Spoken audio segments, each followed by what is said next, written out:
SJ. Welcome to Mvskoke Radio, your weekly source for tribal and community news, interesting guests and discussions, plus a local events calendar.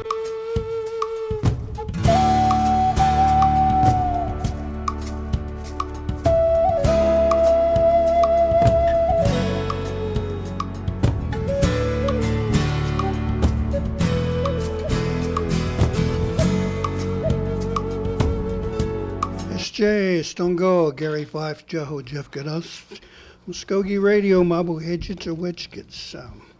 Welcome to Seat of Your Pants, Mvskoke Radio here. I was busy out here briefing our guests here about the show, and then all of a sudden, thank you, Stan, saved my tail there, saying, hey, Gary, you're on the air. Oh, whoops. So anyway, here we go, guys. We have a lot of public service sort of things lined up for you today.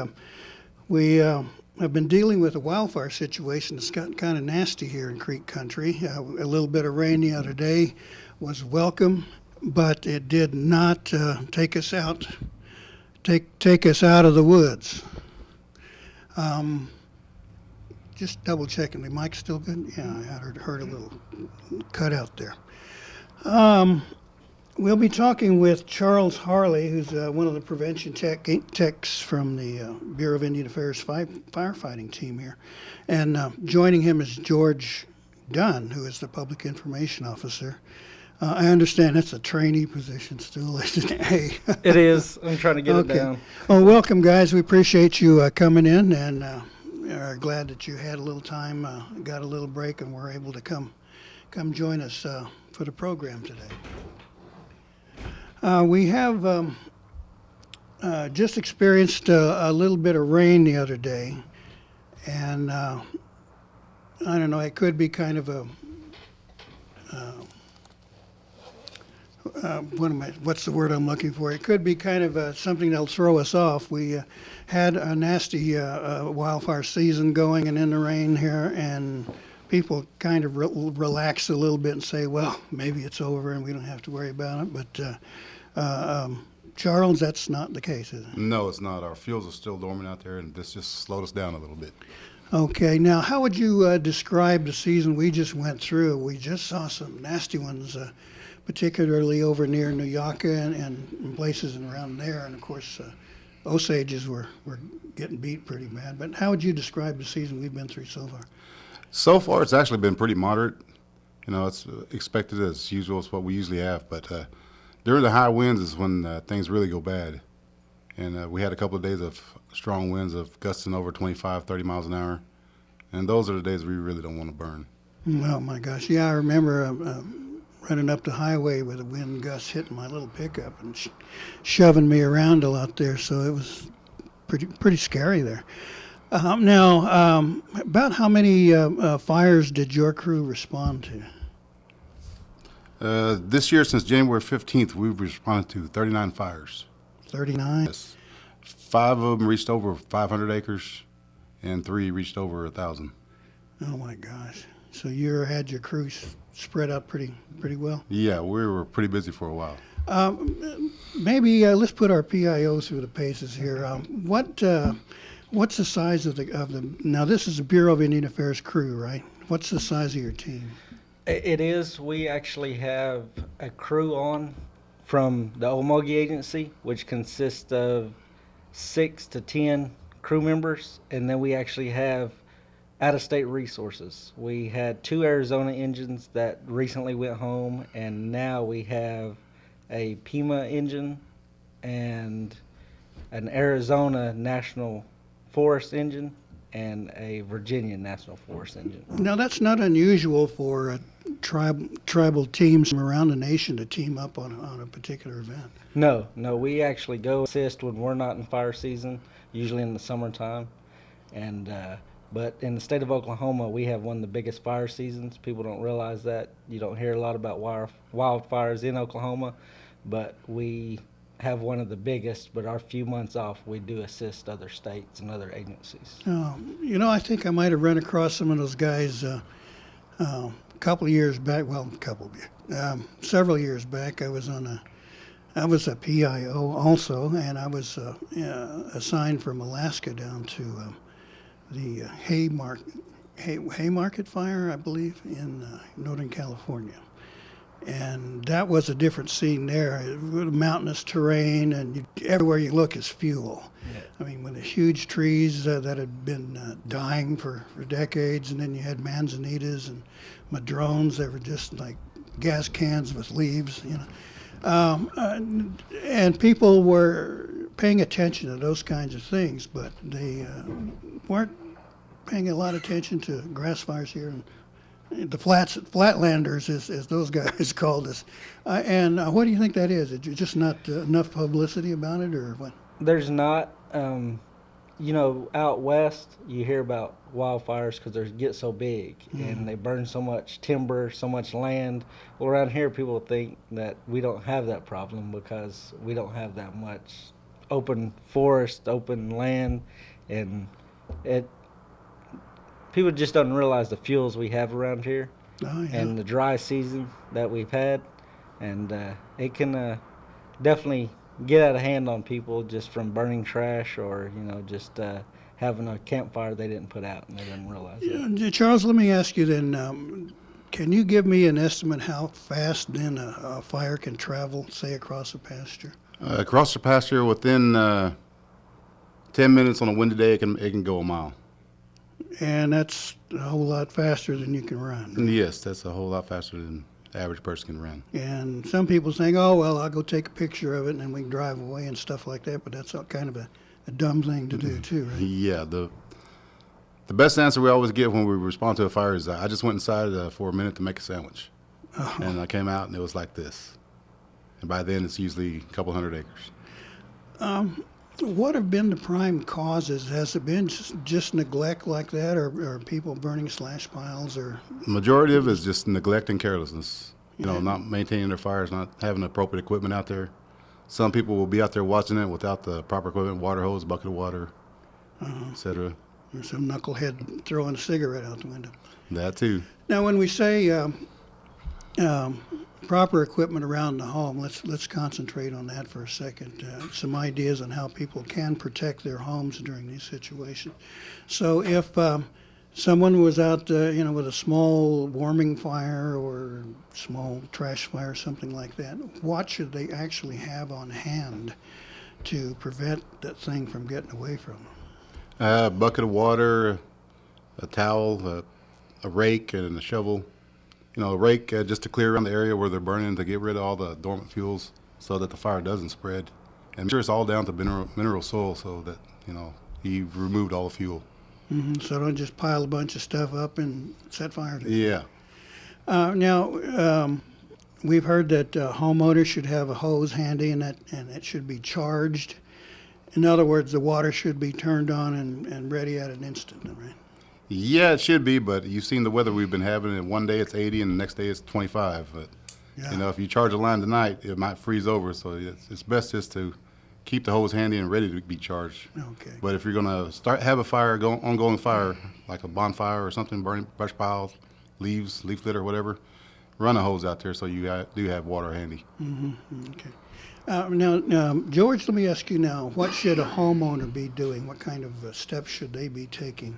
How much space should be cleared around their home and that kind of thing? Usually we say at least 10 feet around the home, but if they do want to burn, we actually have burn permits and burn process where they can contact Charlie, and Charlie will get them the proper paperwork for restricted land, people with Indian homes, and they go through it has the proper steps of the proper wind. People don't realize that just because it's not windy today, there's still embers in there, still hot spots in their fire, and the next day the wind's 50 and it takes off on them, and they don't realize that. We'll come back to that permit question in just a second, but on a day like today, just outside our studios, it's what did you describe it as a wind tunnel there, Stan? It just roaring through there. You can hear it howling behind us.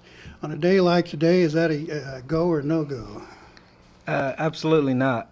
People think that just because we got a little rain last night and yesterday, that it's good to burn and, oh, I see wet spots. But they don't realize that in this time of the year, the grass and trees and everything are dead still, so they don't absorb the water. So once this wind starts going, it'll definitely still get out and get away from them. And that whatever water there is going to evaporate pretty quickly. It will. And there you are. We have seen some pictures. Our companions over at Native News Today went out and visited New York and saw these huge plumes of smoke, and evacuations were being issued, I believe, if that's correct. Charles, can you tell me maybe were there structures lost? Did people lose homes or anything else like that? Yeah, so far, according to the news and the emergency management, there's only like 6 structures that were lost, Oh, that's good. which is, it's not good, but that's better than what it could have been. Yeah, know. if it was your home, it's pretty Yeah. good. And I feel bad for the guys that did lose their homes and stuff out there. So there were homes lost, not just outbuildings and that sort of thing. Mostly outbuildings. Have you had any problems, any injuries or anything like that from your crew there? So far to date, we haven't had any injuries in our crew, but that's Yeah, amen to that. It's Yeah. so easy for the wind to change directions, and we've heard past stories of tragedies like out in Arizona where entire crews were caught like that. yeah. That's in our area. We haven't had any accidents, but I think it was over in one area. A firefighter got struck by a vehicle while Right. going through the smoke. Right up north, somebody was rubbernecking and just wasn't paying attention. Now, which brings up an interesting thought. If people, are near them or just want to go out and look and take a picture and that stupid selfie thing, yes or no? Get out of our way. No, just stay clear of the incident. We have people out there, and their lives are important too. We don't want any firefighters injured in the process. Plus, you're going to get in the way of equipment if you've got Right, water delivery coming in and you need it ASAP. Yeah, that was the incident the other night. Vehicles were coming through. They were getting rerouted through the fire instead of around the fire. News media, the reporters were coming up straight to the fire. We were having problems with getting the emergency vehicles through to save structures and stuff like that. And the smoke was just thick and couldn't see. It was just a bad ordeal. Yeah. George, now news media. That's your end of the business here. Was there a lot of reporters and cameras out there getting in the way? There was. We actually, when we got on scene, we was one of the first to respond to the fire on the north end, and there was already 2 Fox 23 vehicles and the Channel 6 vehicle out there, and we couldn't get through because they was shooting a shot in the roadway, and we were trying to get around and stop this fire, and they're trying to get a good shot, which I understand. I mean, the public needs to be aware, but at certain times, there's certain places where they should be and shouldn't be. They blocked a dozer at one time, I know, that couldn't get through, and when we have the time, we don't mind getting the information to them, but when it's the heat of the moment, we need to get in there and get our job done and keep everybody safe. Sure, that's where the old press conference comes Yeah, in. Hey, yeah, everybody at the get end. off the road, go over here in this lot, and we'll talk to you later. Yeah. Bring your gear here, yeah. Have we had civilian losses yet? Do we know? No. Not that I'm aware of. Okay, so that's good. So no Oklahomans got killed here. If we're looking at trying to stay aware of the dangers and how long it's going to be with us, is there really an end to this fire season at a time where you say, okay, well, that's it for the wildfires for this year? Well, it'll be around springtime, green up. We discussed last year, the fire season wasn't much because we received a lot of rain. Well, this year we haven't received as much as we did last year, but the year's still young.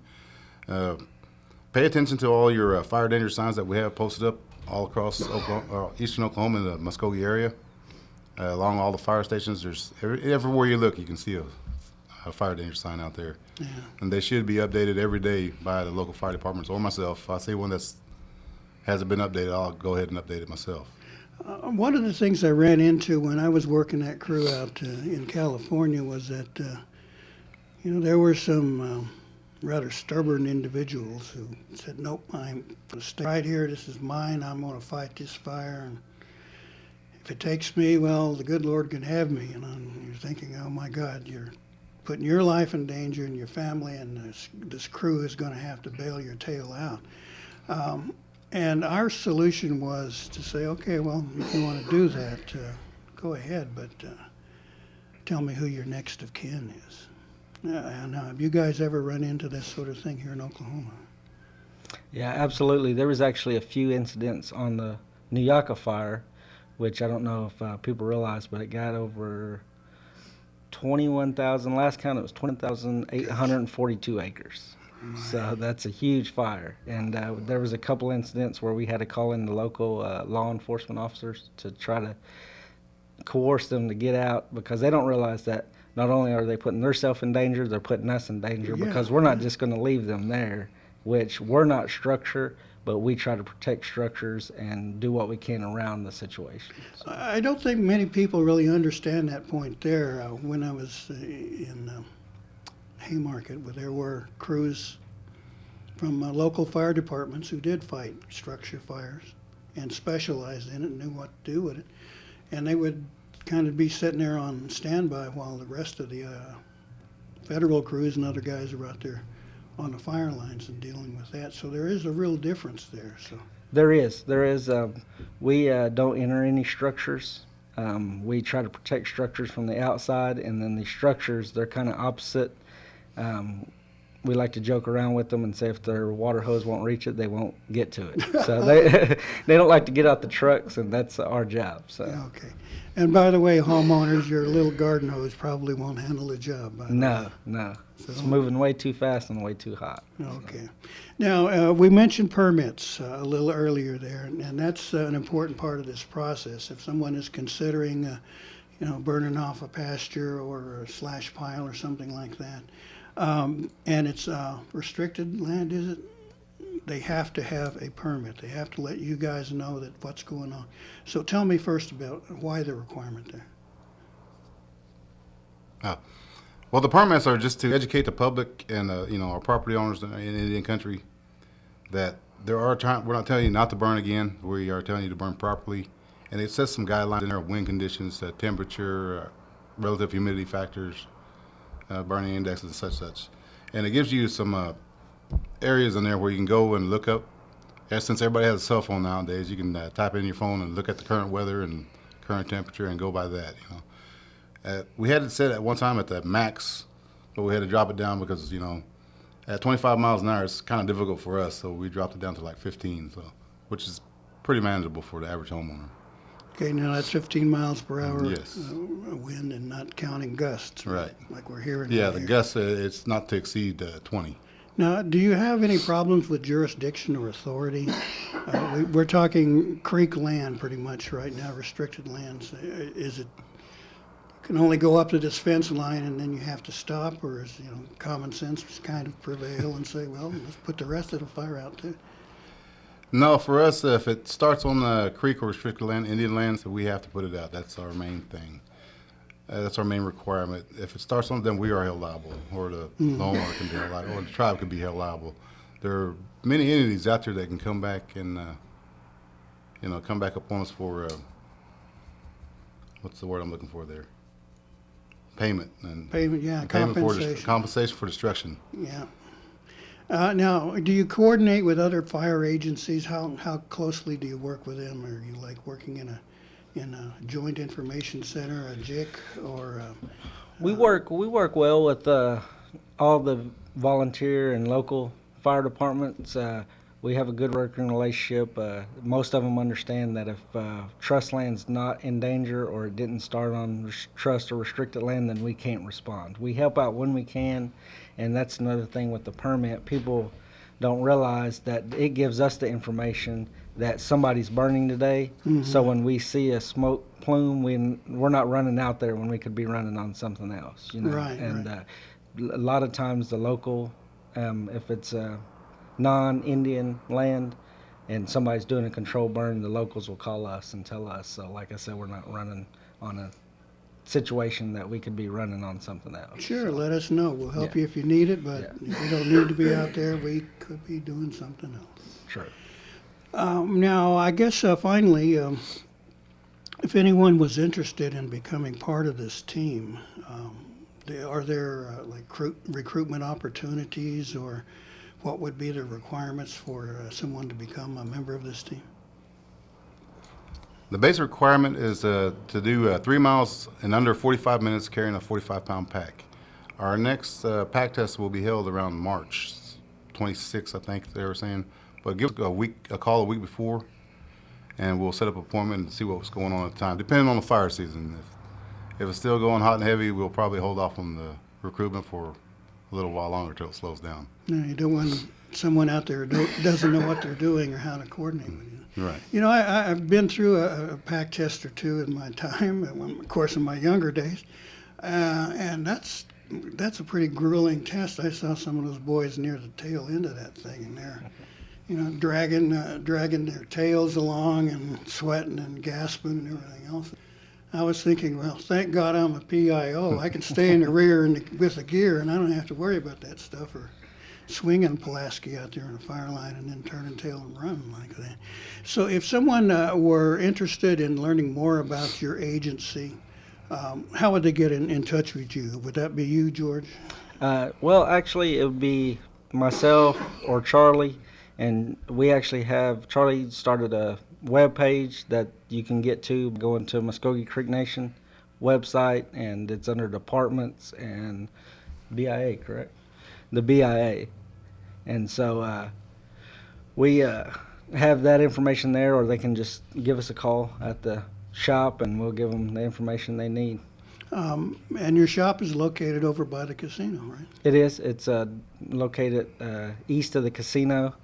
And just on a side note, it's funny that you should talk about your pack test and how grueling it is, because I'm actually a certified mediator for RW attorneys, and my position here started out as a joke with some guys about the pack test, and I took it and didn't think I was going to make it through, and did, and loved it ever since. So it's definitely exciting, but it's a dangerous deal, and so we try to just keep the public safe. Sure.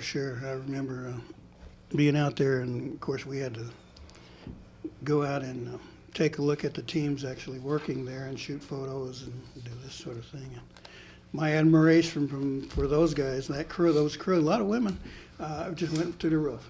And I was glad to be there in a big camp where they had everything set up and we ate like kings. Yeah, they try to treat us well when we're out, and but yeah, there's more women than what I realize. There's more women than what people realize, and actually one of our out-of-state resources, that's the engine crew, is 2 women. So they definitely get out there and do the job as well. Oh, yeah, absolutely. Okay. Well, I tell you what, Charles Harley and George Dunn from the Bureau of Indian Affairs, what's your formal title? Firefighting crew? My formal title is a wildfire prevention technician. And the agency itself here? We're actually just Okmulgee Agency of Eastern Oklahoma. Okay. All right. We'll let it go at that. Now, if there was a number where someone wanted to call, what would you suggest? What phone number?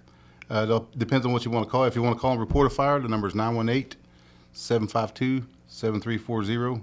Well, I guess both numbers would be any number would be the same for that. Okay, yeah. If you got a fire, you certainly want to report it. Well, thank you guys. We appreciate it. Well, hopefully the season will taper off and you won't be quite so busy. You'll have some time to clean up your equipment and gear. And get a haircut. Get a haircut. We'll take a short pause here, and we're going to be back with the Mvskoke Creek Nation's Food and Fitness Council. Terry Anderson will be joining us to talk about some of their activities. So stay with us here on Mvskoke Radio on 1240 The Room. Who am I? Am I Indian? Just 'cause I'm a girl from the res, don't make things up about me. What if I move away? Then who am I? Some kids try meth just to escape. But then I think about my grandma, my little brother, my beadwork, my poetry, and I think, I like who I am, and I know meth is not for me. Check out ncai.org, a message from the Partnership for a Drug-Free America and the National Congress of American Indians. Who am I? Am I Native? I don't want people assuming things because I'm Indian. I just want to be me. But how do I live in two worlds? Some guys just check out by doing meth. But that ain't for me. Because I see my family, my friends, my drum making, my future. There are a lot of cool things about being who I am. And meth isn't one of them. Learn more at ncai.org. A message from the Partnership for a Drug-Free America and the National Congress of American Indians. Hear that? That's the sound of hope being killed by meth. Methamphetamine use is causing huge problems in our community. Hear that? That's the sound of something you can do about it. Events like rodeo, res ball, and family time can help keep kids away from meth. Talk to your kids. Keep our culture alive. A message from the Partnership for a Drug-Free America and the National Congress of American Indians. Learn more at ncai.org. Welcome back to Mvskoke Radio here on 1240 The Brew. I'm trying to get untangled here from my headphone cord here. So hang on for a second. Okay, I think we're free. Joining us here in the studio is Terry Anderson. She's here representing our Food and Fitness Council at the Mvskoke Creek Nation. Now, what's your formal title and where do you actually reside there? I'm Terry Anderson, and I work with the Elder Services Department and with Creek Nation. Okay, great. Well, as we like to do with most guests, why don't you take a minute or two and kind of describe what the Food and Fitness Policy Council actually is and who does it serve? Okay. Well, we are actually being more progressive today. We used to be the Food and Fitness Policy Council, and it was originally started with the Mvskoke Food Sovereignty Initiative in order to meet their grant objectives. And it's been in existence for years, but it's kind of been stagnant. And so here recently we decided to jumpstart it, and we elected a new board, and that consists of Lahoma Simmons and Cassandra Thompson and myself. And we met and we decided that we wanted to make some changes. And so we're running legislation through. And we are now called the Jafignita in Hamatdogi Wellness Council. And we've broken it down into 4 work groups that meet consistently and regularly. And then they report back to the steering committee as a whole. Now, I saw that title on your flyer there and thought I might tackle it, but decided not to. My creek isn't that good yet. It actually means the leaders of good health. No, yes, thinking. I was getting that part, but I was thinking, all right, well, let's see. This part changes that word. But, your agency has been around for a while, and you sound like you're kind of re-energizing now. Yes. Trying to pick up on some new ideas and things to do. Have you got an agenda laid out? Are there some events coming up, or is it sort of still in a working, developing, planning stage? We're in the developing stage, I guess I would say. We have our mission, and we have our board and our steering committee, and we now have divided into 4 work groups, one being food sovereignty and security, and that's led by Susan Doty with MFSI. And then we have physical fitness and health, and that's led by Roger Johnson. And we have financial security, which is led by Thunder White Cloud. And we have employee wellness, which is led by Carla Feathers. And of these 4 work groups, 2 of them have already met, but that doesn't mean that it's too late to sign up and be a part of it. And the other 2, one is meeting today, and the other is meeting tomorrow. The one today is at 2:30, and the one tomorrow is at 3. So you've got a kind of an opportunity then to get in on the ground floor if you've got some interest in one of these areas and start working to develop some upcoming events and programs and whatever. Right. We did send out an email with surveys to kind of get a feel for where our people fit in and how they want to participate, because some people are interested in our project, but they don't know which group to fit into. And so I'm suggesting to try all of them. Don't be afraid to call in. You don't necessarily have to be there at a meeting. You can call in and participate via phone. And that number is 641-715-3580. and the access code is 299613. Have you been able to tally any results yet? Have any of these surveys given you some indication where the interest of the citizens are? Yes, we've had the results tallied up, and I'll kind of go through a little bit of it. We had 17 people respond so far, and most of them are Muskogee Creek Nation employees, meaning that you don't necessarily have to be a citizen. So if you're here and you work for us, you don't even necessarily have to work for us. You can still participate and be a part of our group. We had a lot of good responses in terms of ideals that we want to do for short-term goals as well as long-term goals. And our mission right now is to hit a short-term goal right away. And so we've got these 4 subcommittees meeting, and the objective is to find something that we can do and achieve within 90 days. And so that's what we're working on in the first groups that are meeting now. Any ideas come out of that yet? Yes, the first meeting was the Food Sovereignty and Security meeting, and we had a few different ideas tossed around, but what we decided as a group that we wanted to do was maybe do a research project and figure out what it is that our tribe does to produce food and what kind of food they're producing, and if we're feeding our people, if we are actually creating food security for our people. What a perfect lead-in. In our third segment today, we're going to be talking about wild onions, how to cook them, and maybe somebody will tell us where their secret patch is or something like that. But we'll have the Muskogee Food Sovereignty people actually joining us and talking about it. It's this season now. Are there any other topics on your list there that are catching people's interest? Yes, we have some that are interested in employee wellness, creating opportunities for people to be more healthy, especially the employees. And then we also have a new area, the financial security subgroup, and that is led with the idea that if we can't sustain ourselves and be secure financially, then how are we making it easier for us to choose to be healthier when we can't necessarily afford it or we're not in balance with life financially? And so they have a lot of programs that are available and advice counselors that are available to help us in that area.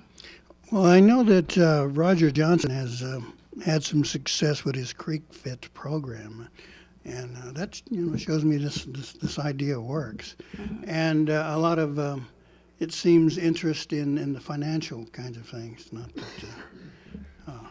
I'll ever be in a high finance position, but other people just want to learn how to, I presume, take care of the daily budgets and plan for things like retirement.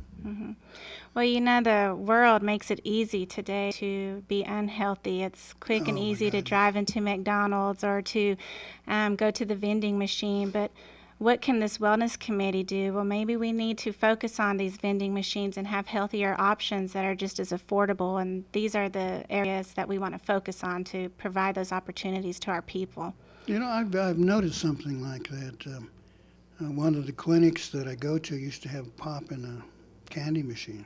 And I'm thinking, we're promoting wellness here, yet they're selling this stuff. But the neat thing was they took them out. Yeah. I don't know why or who did it or how that came about, but I thought, well, that's a good move. I like that. Make things available.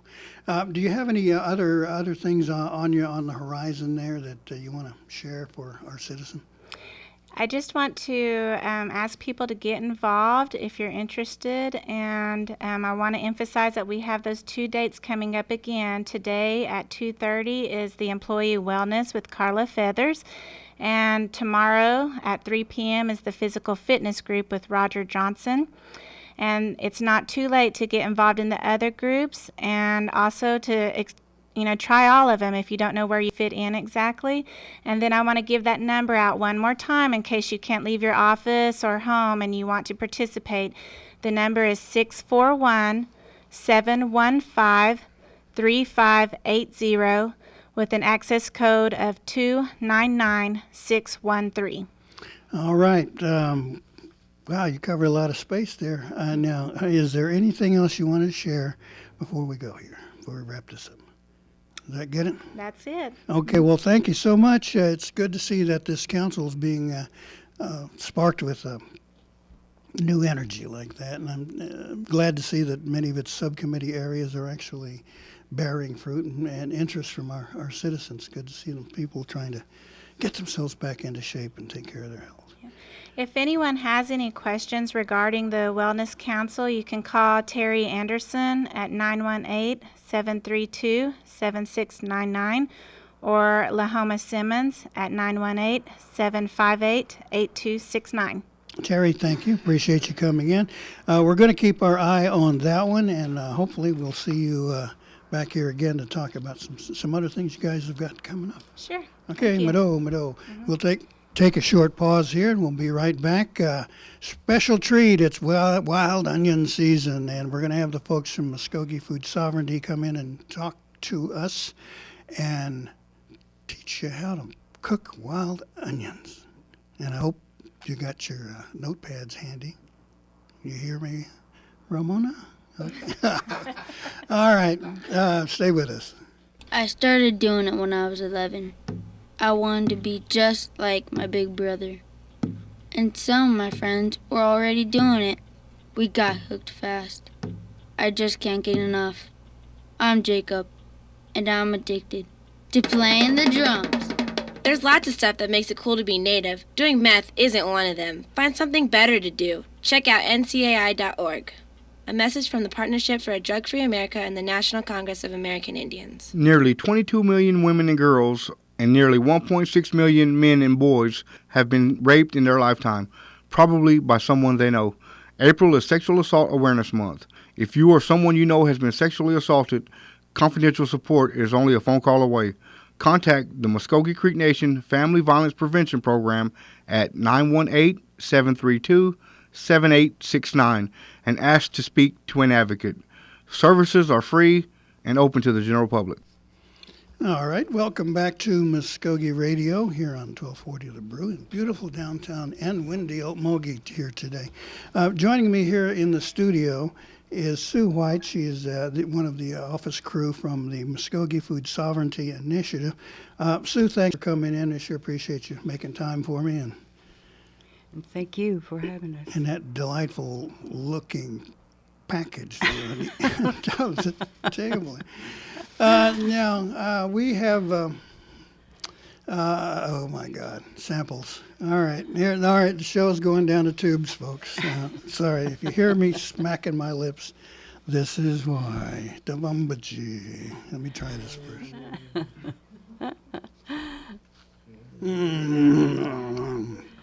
Gotta get a out of that stand.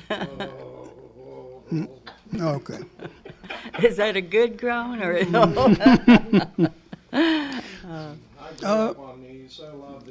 my God, everybody yes. does. Now, we're seeing beginning of the season now, Sue. When did the onions first start coming up? They started coming up around about first week of January. Early in January, they just begin to peak, but by the end of January, February, they're pretty well on their way. And right now, they're a little bit tough. So it's the first two and a half months after So Christmas. you get them when they're really yeah, fresh. they're about this high, and then That's about what, about 3 inch, 4 inches, something like that. Yeah. Poking that green shoot up out. Yeah, I had an aunt that she had them way back there in the first week of January, and but she lived by a little river. I mean, not a river, but a little stream water there, and she'd have onions all the time, and you could freeze them also. She would take them, freeze them. Okay, and I remember my mom doing that. But it's always the best are always by a creek somewhere. Yeah, those are the best. Those are the best kind around the creeks and the river part beds.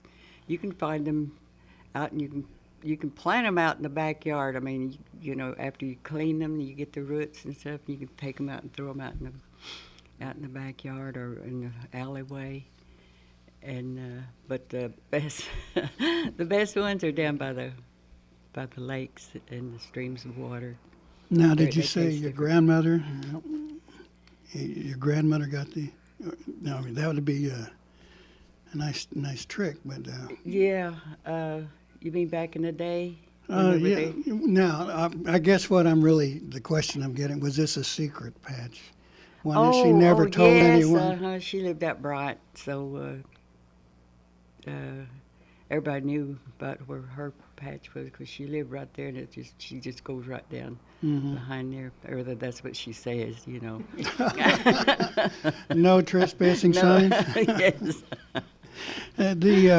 Now you mentioned time frame there. I guess you say the tail end of January they start coming up, and you want look at the best onions, through the first couple of weeks of February. Right? Yeah, February, January and February, and about right now you can still pick them. If you find them young enough or small or tender enough, but now they're getting a little bit too old.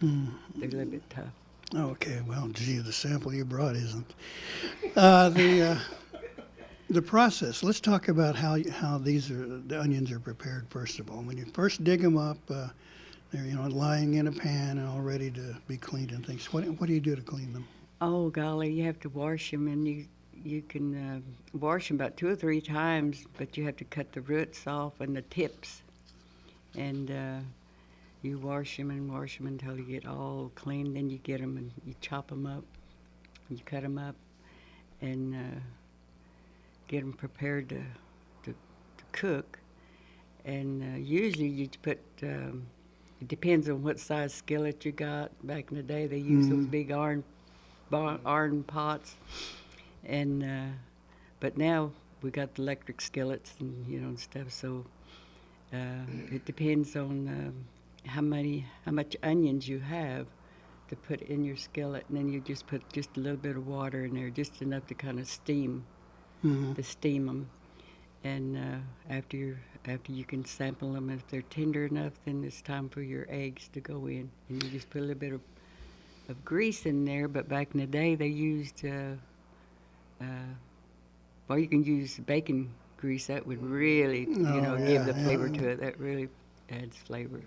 And I hope our listeners will pardon my smacking lips here. Now the cleaning process is just rinsing it with plain water until they're until they're really clean. You cut the tips or else you can just cut the tips off, as you clean them, and make sure they're clean good. Now, when you say the tips, you're talking about the tall part of the shoot, the green part. Right? Not the head. No. But the root. That's what you.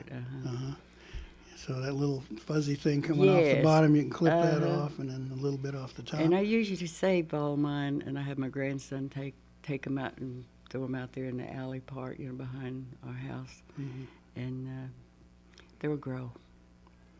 And good tip for a garden there. Now let's focus here on the cooking process. Preferably, you want big iron skillets. Somehow those things just add more flavor. Yeah, they do. They have a lot more flavor, and I don't know how my mom and all my aunts cooked back then because they were so heavy now.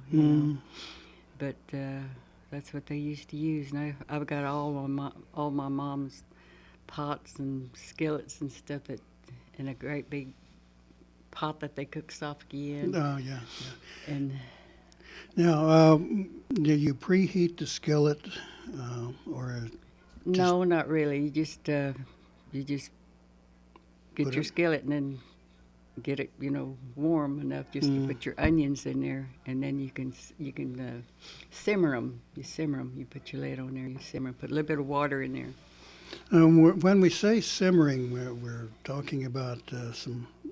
Just enough steam, just to steam. That's water in first. And then. Then your lid, and then the steam. Then it'll make them tender that way. Now, I don't want to confuse anybody, but do you put your grease in first and then water, or water No, first? I usually just put my grease in later. Whenever you can sample it and see if it's ready, ready for your eggs, and then you just depends on what size skillet you got and how many eggs you want to use. and then you just put your eggs in there and just start to scramble them with. Okay, now we're thinking maybe 12-inch skillet or something like that, and you've got your chopped onions in warming up in the water and the grease. Now the eggs part comes next. Yes. No, you just After your onions are tender. What do you do with the eggs? Do you just kind of You just crack them and put them in there. Now, a skillet, like you were saying, I say about 4 eggs. about 4 eggs? And do you put them in a bowl and mix them up like scrambled, or No, you you just put them in there and scramble them up with your onions. Oh yeah, and then let nature do its magic. Yes, Oh my gosh, we're gonna have to have another sample. here, I think. There's a couple more over there. Help yourself. Okay, we'll be wrapping up the end of the show here, folks. You guys figure we out go. something else to do. Now, as you are cooking the eggs and the onions, what sort of consistency are we looking for here? Well, it don't take much. I mean, it don't take very long for those eggs cooking with the onions. So you just have to stand there, maybe about 4 or 5 minutes. 4 or there. 5 minutes? Yeah. Make sure that those eggs are stirred in with your onions. Now, do you continuously stir them, or do you just let No, them sit? then after your eggs are cooked in with your onions, then they're ready to be served like that. Too bad we don't have no sour cornbread or Yeah. salt pork. Sure, my gosh. Softy. Bad we're That's not my doing meal this on right there. TV. Yeah. Oh my God, that's good. Now, normally with a meal like that, you mentioned some of the side dishes, the salt pork and Sour cornbread. of course, fried bread if Fried you bread. choose. Okay, and you might want to get those moving ahead of time because you want your onions just as fresh as you can get them. Yes. Are there any real secrets to producing a really good batch of wild onions, or is it pretty much come out the same? Yeah. Well, I think people have different ways of cooking their onions. Now, whenever like my sister used to freeze her onions. She'd get them in these freezer bags and just put a little bit of water in there, and that keeps the flavor in. And she'll have them for Thanksgiving, Christmas. And then all you have to do is just take the onions out. It's already got the water with it, after freezing, and just put them in your skillet and let it steam. No. And then you put your eggs in there ready. Gosh. Are there certain things that you would suggest that people not do? Is there any way to really mess up a good mess of Don't mess? put too many eggs in there. People like the taste, the onions too, the onion flavor. So we're not talking about making an omelet here. No, we're not.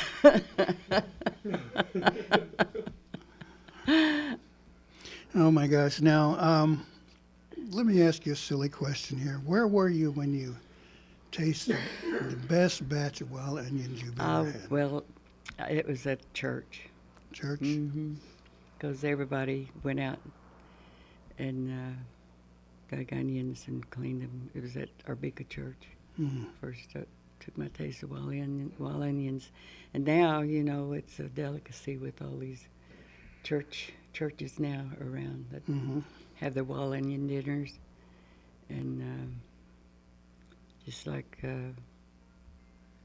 they celebrate. Well, it sounded like it was the secret ingredient was love. That's the main thing. You pray. Everyone Pray getting while you're together. cooking and with love. Pray that they come out good. Yeah, pray that they come out good and pray that the people eat it loves it. Yeah, so they will come back the next year. As I like to do, let's hear the other side of the coin. Where were you when you had the worst batch of wild onions? Or is there such Probably a my thing? sister cooked them. I'd put too much water in there. So you had onion She soup. boiled them, yeah. Okay, so all right. Well, how much water again should you put Yeah, in that just skillet? enough, just enough to kind of not cover them, but just enough because when they steam, it's going to be moist in there anyway. But you don't want to soak the No, onions you ahead don't of want time. to. You don't want to soak them or anything. They're Just already ready. Clean to them go. and get ready to go. Okay, now we have begun to see kind of a minor avalanche of dinners happening around the Creek Country. Is it sort of a kind of a annual ritual, do you think? I mean, oh boy, I can hardly wait for wild onion season. Yes, I think everybody looks forward to it because, like I say, March is about the last of the wild onion season because they're going to be start seeding, and they'll be a little bit too tough, a little bit too old to cook. Yeah. But this March is when and after March they're That's it. that's it. So if you hear somebody advertising a dinner, it may not be what it's cracked up to be there. Okay, come have some crunchy wild onion there with us.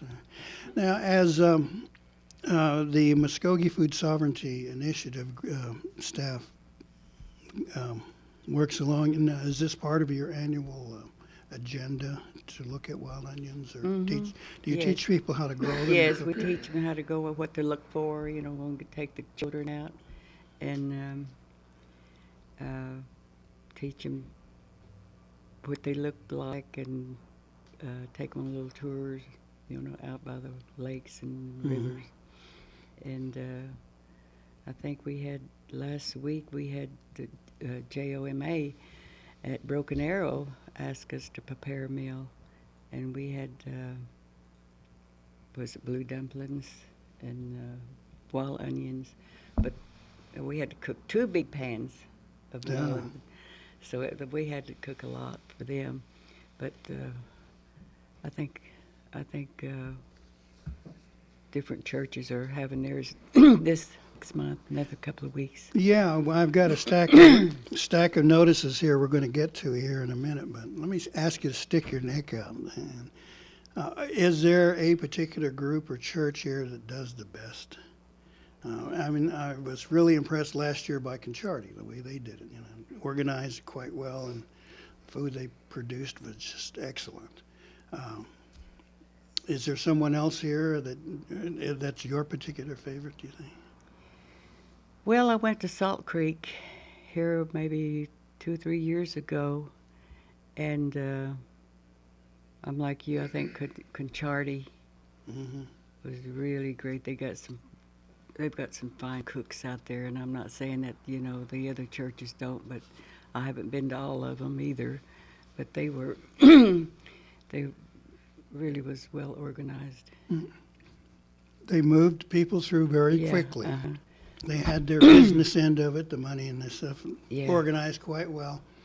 And then they moved to the tables where the food was, and it was almost like a buffet. Yeah. And they can, of course, control the servings of the wild onions themselves, but everything else was laying out there. Yeah. It was almost perfect, except for that big, huge guy in front of me who cleaned out all the fried chicken. I mean, 5 pieces, man. I mean, geez, other people are hungry too. Anyway, that's just me. Okay, well, I tell you what, I want to thank you so much. Sue, you've just really helped us all, and I hope people were taking notes here. And if they wanted to get a recipe on how to prepare wild onions, can they get a hold of you guys and get one? Be happy to help them. Okay. And that's Mvskoke Food Sovereignty here down in downtown Omogi, catty corner from the council house. And what's that phone number? 756 5915 918 918-756 5915. 5915. Okay. Well, Sue, thank you so much. We're gonna. Well, thank you for having us. I'm glad you helped out, and these samples are amazing. I just locked me up here, and I know Stan was busy back there. Well, too. sorry we didn't have no sour cornbread to go with that. Well, but that's good. We'll invite you back next week. Hey, how's that? Okay, well, thank you all so much for coming in. Now, let me rattle off a few of these wild onion dinners if you're interested and hungry by now. Let's see, what do we got here? Eufaula Canadian Tribal Town on March the 12th from 11 to 2 at the Eufaula Nutrition Center. That's $10 per person. Big Caseta United Methodist Church on March the 19th from 11 to 3. Adults and carryouts $10, children 10 and under 5, and that's 3.5 miles south on Prairie Bell Road, and then turn at the big Cassetta sign. Aki Chapel United Methodist Church on the 19th from 11 to 3. It's $9 there. Children 10 and under 6. That's on 8815 East 101st Street in Tulsa on the north side of 101st between Memorial and Mingo. And Springfield United Methodist Church on April the 2nd. Starting at 11 a.m., adults $10 and carryouts 3 miles south of Okemah on Highway 27, 3 miles east and then 1 mile south. Okay, let's see what else we got. Caney Chapel United Methodist Church. Their dinner is Saturday, February the 6th. Burp. Forgive me there, folks. 11 a.m. until 3. Oh boy, an incredible menu. Everyone's welcome. From Seminole, take Highway 377, Highway 99 south 5 miles to Highway 59, turn east on Highway 59 at Bowlegs and go approximately 4 miles. And look for the sign. Okay, we've read that one. Salt Creek Methodist Church has one coming up on March the 5th from 11 to 3. Adults are $10 and children under 10 is 5. That's the Holdenville Indian Community Center in Holdenville. If you're interested, give them a call. Look 405-204-7064. And let's see, did we mention this one? Aki Chapel. Yes, I believe we did. Let's read it again. Anyway, on the 19th, Wild Indian Dinner, Aki Chapel, 8815 East 101st Street on the north side of 101st between Memorial and Mingo. That's from 11 to 3. Okay, enough of the dinners. Oh, darn it. A few announcements here. The Warriors Honor Women. Violence against women is not our tradition. Their meeting is focusing on transforming men to end violence against women. That's today, right after our program, starting at 11:30 to 1 p.m. That's at the College of the Mvskoke Nation in their Student Center room, so you can check that one out. Speaking of college, enrollment season has begun already, so if you're interested in enrolling in any of their summer classes, give them a call from 918-549-2847. Okay, Men's Hoops for Hope basketball tournament coming up on the 27th at the Mvskoke Dome, ages 18 and up. And you must have a citizenship card. Get a hold of Holly Dunn at 918-752-8089. A note from the Mvskoke Creek Nation Department of Health for the evening hours at the Breast Care Center here in Okmulgee. They will be reducing their hours of operation and no longer be open from 5 to 9 p.m. That's beginning Monday the 29th. Patients with urgent care needs during the evening can utilize emergency room fast track at either the Creek Nation Community Hospital in Okemah or the Creek Nation Medical Center in Okmulgee. So if you're needing health care there, you might want to check on that. Express care hours are changing. If you're interested in the Miss Mvskoke and Miss Junior Miss Mvskoke pageant, they are accepting applications. If you're interested there, give them a call, 918-458-9769, and the deadline is April the 15th. Another project of the Mvskoke Food Sovereignty folks, Farmers, Ranchers, and Veterans Farming and Leasing on Restricted Indian Land. Their seminar coming up Friday, March the 11th from 9 to 4 at the College of the Mvskoke Nation Student Center. Information on restricted lands, and they'll provide you with a guidebook. It's a free workshop for farmers and ranchers and veterans. Again, Friday, March the 11th from 9 to 4. Okay, and the subject that we'll be sharing next week is the 26th Annual Trail of Hope Native American Sobriety Conference coming up March 25th, 26th, and 27th. Those folks will be joining us here on Mvskoke Radio next week, so please tune in.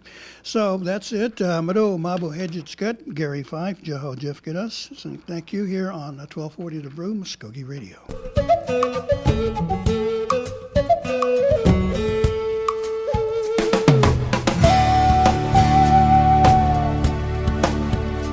You've been listening to Mvskoke Radio.